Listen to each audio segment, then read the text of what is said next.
एक मनचले को लंगड़ा कर दिया गया है। अपराधी अपराध छोड़ दें या फिर उत्तर प्रदेश छोड़ दें। उत्तर प्रदेश में कानून व्यवस्था यही है, किसी भी जाति के आधार पर, धर्म के आधार पर आप ये तय नहीं करेंगे कि आपको कार्रवाई करनी है कि नहीं करनी है। लंगड़ाते हुए माफी मांगेगा, लंगड़ाते हुए इसने माफी भी मांगी है। सेंध लगाने की कोशिश करोगे तो अगले चौराहे पर यमराज आपको मिलेगा। दूसरे चौराहे पे यमराज इंतजार कर रहा होगा। अपराधी अपराधी होता है, वो किसी भी जाति का हो, वो किसी भी धर्म का हो। दर्शकों नमस्कार, डीएनपी इंडिया देख रहे हैं आप, साथ हूं मैं आपके राहुल चौधरी। उत्तर प्रदेश के मुख्यमंत्री योगी आदित्यनाथ जब पहली बार मुख्यमंत्री पद की शपथ उन्होंने ली थी, उन्होंने कहा था कि या तो अपराधी अपराध छोड़ दें या फिर उत्तर प्रदेश छोड़ दें।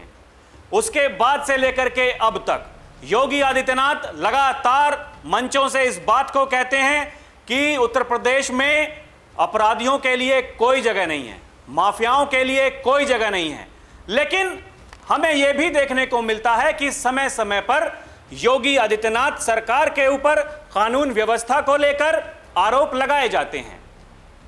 कुछ लोग ये कहते हैं कि केवल धर्म के आधार पर और जाति के आधार पर जो पुलिस की कार्रवाई की जाती हैं, लेकिन क्या इसमें सच्चाई है? इसको लेकर के कई बार हम बात कर चुके हैं दर्शकों, लेकिन एक बार फिर से आज उत्तर प्रदेश की कानून व्यवस्था पर बात करना इसलिए जरूरी है क्योंकि ऑपरेशन लंगड़ा के तहत एक बार फिर से एक मनचले को लंगड़ा कर दिया गया है।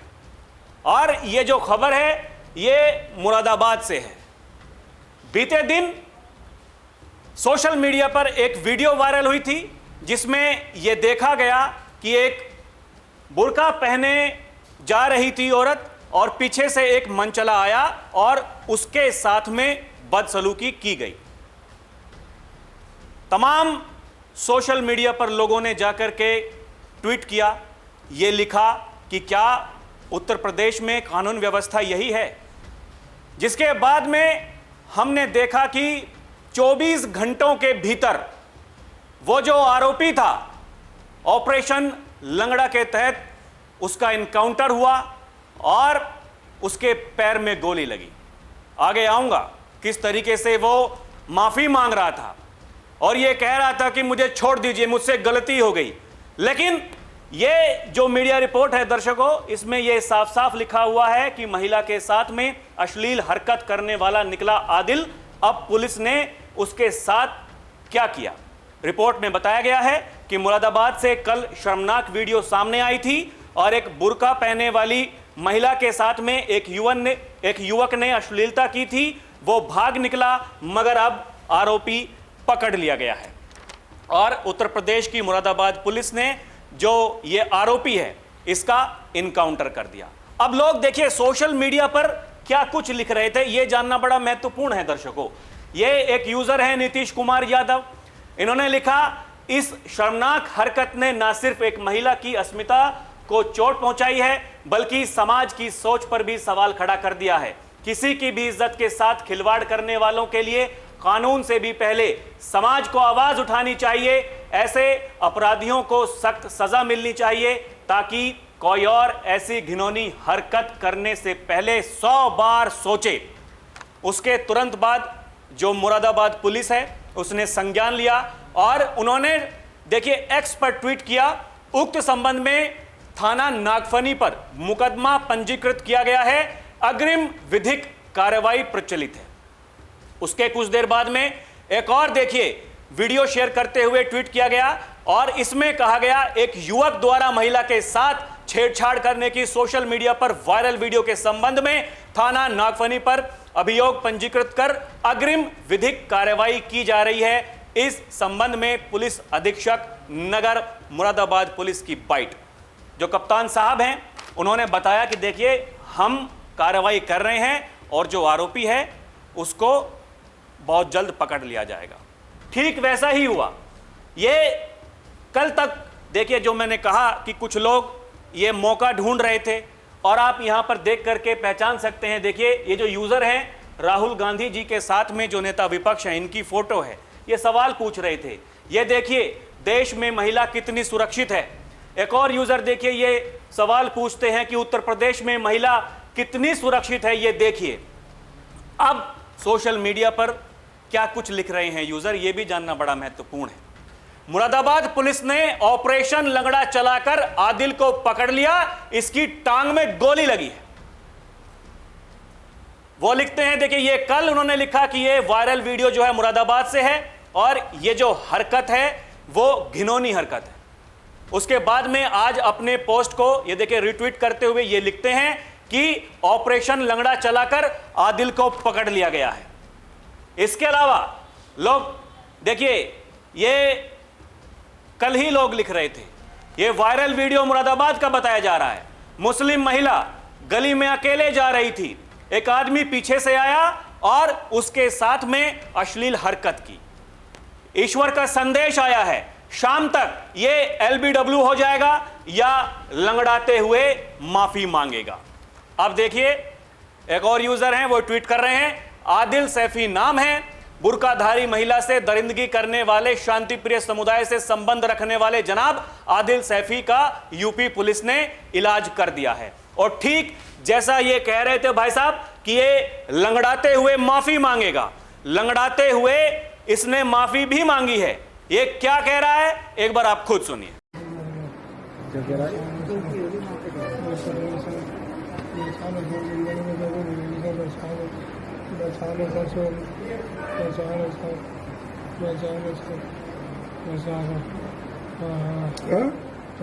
जिंदगी में कभी नहीं होगी, सोई नहीं सोई कभी नहीं होगी, सर बचा लो, सर बचा लो। अब देखिए सोशल मीडिया पर इस समय यह खबर ट्रेंड कर रही है और लोग, जैसा कि मैंने कहा, कि वो लिख रहे हैं कि शायद ये जो पहले लिखने वाले लोग थे या फिर ये ऐसे जो अपराधी हैं, ये भूल जाते हैं कि ये कहां रह रहे हैं। वही लोग लिख रहे हैं कि आदिल एक प्राइवेट हॉस्पिटल में नर्सिंग स्टाफ है, अब बेड पर लेटे लेटे कान पकड़कर माफी मांगता भी नजर आ रहा है। एक और यूजर ये लिखते हैं, ये आदिल सैफी भूल गया उत्तर प्रदेश में किसकी सरकार है। तो उत्तर प्रदेश में किसकी सरकार है दर्शकों, ये आप जानते हैं, हम भी जानते हैं।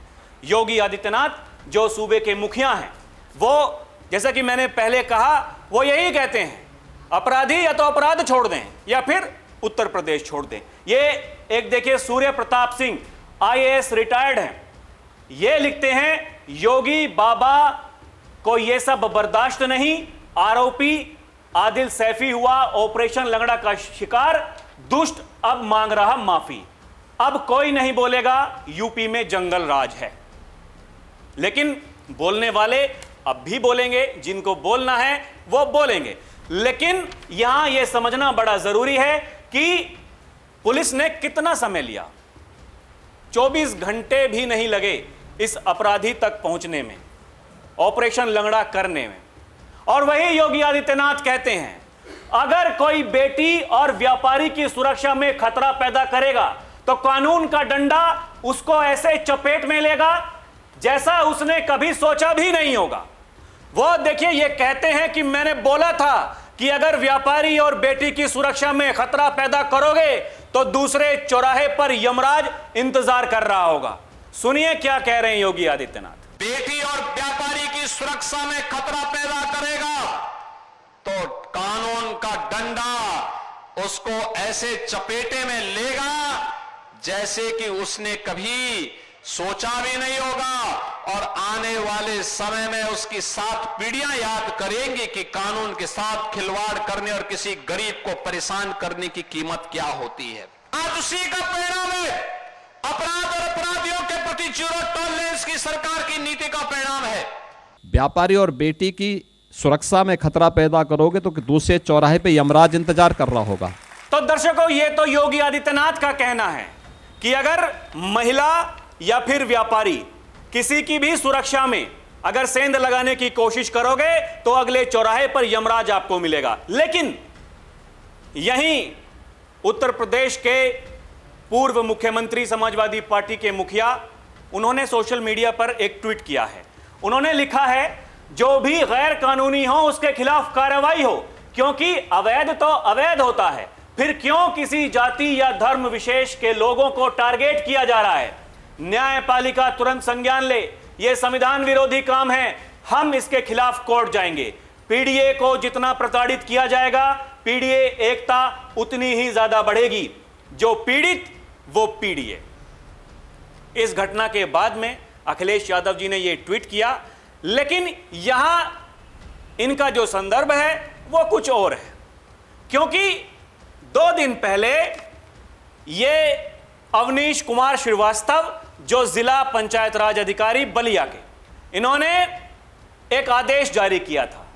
इन्होंने कहा कि उत्तर प्रदेश में 57,691 ग्राम पंचायतों में जाति विशेष यादव, धर्म विशेष मुस्लिम के द्वारा अवैध कब्जों से ग्राम सभा की जमीनों, पोखरों, खाद गड्ढों, खलिहानों, खेल मैदान, शमशान भूमि एवं ग्राम पंचायत भवन को मुक्त कराने हेतु अभियान चलाने के संबंध में। लेकिन जब योगी आदित्यनाथ को इसका पता चला, योगी आदित्यनाथ ने इन भाई साहब को तुरंत सस्पेंड कर दिया और यह जो आदेश निकाला गया था इसको भी तुरंत निरस्त कर दिया गया। यह 2 अगस्त 2025 का आदेश है। इसके बाद में 4 अगस्त 2025 को यह देखिए, इसमें कहा गया है और बकायदा ये जो इसका लेटर नंबर है और जो ये डेट यहां लिखते हुए कहा गया है कि कृपया उपरोक्त विषयक निदेशक, ये त्रुटिवश जारी हो गया था, जिसे तत्काल प्रभाव से निरस्त किया जाता है। इसको तुरंत इस आदेश को निरस्त कर दिया गया। लेकिन यह 4 तारीख को हो चुका है फैसला इस पर। जो कुछ करना था योगी आदित्यनाथ ने वो कर चुके हैं। अखिलेश यादव जी इस बाबत आज सुबह ट्वीट करते हैं।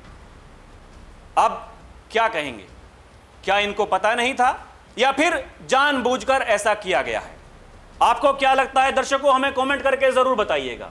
लेकिन यहां यह जानना बड़ा जरूरी है कि योगी आदित्यनाथ ने इसके बारे में क्या कहा। यह जो यादव मुस्लिम के खिलाफ अभियान चलाया गया, आदेश जारी करने वाले संयुक्त निदेशक, उनको निलंबित किया गया। गुस्से में दिखाई दिए सीएम योगी आदित्यनाथ। यहां साफ साफ इनका कहना था। और यह क्या पूरा आदेश था, मीडिया रिपोर्ट्स ने बकायदा यह बेहतर ढंग से छापा है, यह बताया है कि उत्तर प्रदेश में अगर ऐसा हो रहा था और इसकी जानकारी योगी आदित्यनाथ को नहीं थी, तो योगी आदित्यनाथ ने उसके बाद में क्या किया? उन्होंने कड़ा रुख अपनाया और सबसे पहले तो ये जो अधिकारी हैं इनको सस्पेंड किया। उसके बाद में वो आदेश था, उसको कहा कि देखिए इसको निरस्त कीजिए, अभी के अभी कीजिए। और क्या कहा योगी आदित्यनाथ ने? उन्होंने कहा जाति और धर्म के आधार पर इस प्रकार का आदेश शासन की नीतियों के खिलाफ है, समाज में विभाजन पैदा करने वाला है, यह किसी भी स्थिति में स्वीकार्य नहीं है। उन्होंने अधिकारियों को सख्त निर्देश दिए, अवैध कब्जे के खिलाफ कार्रवाई पूरी तरह निष्पक्ष, तथ्यात्मक और कानूनी रूप से होनी चाहिए। किसी जाति या धर्म के आधार पर कार्रवाई नहीं होनी चाहिए। सीएम ने चेतावनी दी, इस तरह की गलती की पुनरावृत्ति होने पर कठोर दंडात्मक कार्रवाई की जाएगी। सीएम योगी आदित्यनाथ एकदम स्पष्ट कह रहे हैं, किसी भी जाति के आधार पर, धर्म के आधार पर आप ये तय नहीं करेंगे कि आपको कार्रवाई करनी है कि नहीं करनी है। अपराधी अपराधी होता है, वो किसी भी जाति का हो, वो किसी भी धर्म का हो। और इसीलिए उत्तर प्रदेश में जीरो टॉलरेंस की नीति के तहत जो योगी सरकार चलती है, यह उसी का परिणाम है। लेकिन दर्शकों, समय समय पर कानून व्यवस्था पर सवाल उठाए जाते हैं। यह कहा जाता है कि केवल एक जाति को टारगेट किया जाता है। अभी कुछ दिनों पहले देखे ना क्या हुआ था, इटावा के दादरपुर गांव में वो जो कथावाचक थे, तथा कथित कथावाचक, उनके साथ में जो कुछ हुआ, उसके बाद में बाकायदा अखिलेश यादव जी ने उनको बुला करके अपने पार्टी कार्यालय में वहां उनको सम्मानित किया, उनसे कथा कहलवाई। जो बड़े बड़े कथावाचक हैं उनके बारे में क्या कुछ नहीं कहा। लेकिन दर्शकों, हुआ क्या? आखिर में फ्रॉड करने के चक्कर में उन पर भी कार्रवाई हुई। वो जो कथावाचक थे उन पर भी कार्रवाई हुई। और यही योगी आदित्यनाथ कहते हैं, सबका साथ, सबका विकास, सबका विश्वास और सबका प्रयास का यही भाव है, जिसमें सबकी भागीदारी हो, कोई भेदभाव ना हो। इसके अलावा वो ये भी कहते हैं कि नए भारत के, नए उत्तर प्रदेश में माफिया और अपराधी के लिए कोई जगह नहीं है। माफिया और अपराधी के लिए कोई जगह नहीं है उत्तर प्रदेश में। इसके अलावा यह भी जानना महत्वपूर्ण है, वो सबका साथ, सबका विकास, सबका विश्वास की बात करते हैं। सुनिए क्या कह रहे हैं योगी। ये नया भारत है और नए भारत का नया उत्तर प्रदेश भी, जिसमें माफिया और अपराधी के लिए कोई जगह नहीं। जो उत्तर प्रदेश आज अपनी विरासत और विकास की यात्रा के लिए जाना जाता है, अब तो सबको अवसर मिल रहा है। सबका साथ और सबके विकास का यही भाव है, सबका विश्वास और सबका प्रयास यही है, जिसमें सबकी भागीदारी होगी, कोई भेदभाव नहीं होगा। यह कहना है योगी आदित्यनाथ का कि कानून व्यवस्था को सुदृढ़ करने का परिणाम आज हम सभी के सामने है। हर विधानसभा क्षेत्र में निवेश के नए प्रस्ताव आ रहे हैं। जो निवेशक पहले उत्तर प्रदेश में आने से डरते थे, आज वो उत्तर प्रदेश को सुरक्षित महसूस कर रहे हैं, इसलिए वो उत्तर प्रदेश में आ रहे हैं। इसलिए उत्तर प्रदेश की अर्थव्यवस्था बढ़ रही है। जब उनसे पूछा जाता है कि आपकी सबसे बड़ी काबिलियत क्या है, उपलब्धि क्या है, वो ये कहते हैं जनता जनार्दन का आशीर्वाद हमारे साथ है। वो इसलिए है क्योंकि यहां ना जाति के आधार पर, ना धर्म के आधार पर कानून व्यवस्था उत्तर प्रदेश की जैसी है। यहां अगर कोई अपराधी है तो फिर उसके साथ में ऐसा ही बर्ताव किया जाएगा। ये नहीं जांचा जाएगा वो किस धर्म का है या फिर किस जाति का है। लेकिन सवाल बार बार उठते हैं दर्शकों, और ये ऑपरेशन लंगड़ा जो चल रहा है, ये वही योगी आदित्यनाथ वाली जो बात है। अगर ऐसा कोई अपराध करोगे तो यमराज खड़ा हुआ सामने आपको मिलेगा अगले चौराहे पर। ऐसा होता हुआ हमें दिखाई दे रहा है। दर्शकों, आपको क्या कुछ दिखाई दे रहा है हमें कमेंट करके जरूर बताइएगा। अभी के लिए इतना ही। आप देखते रहें डीएनपी इंडिया, हर खबर भरोसे के साथ। नमस्कार, जय हिंद।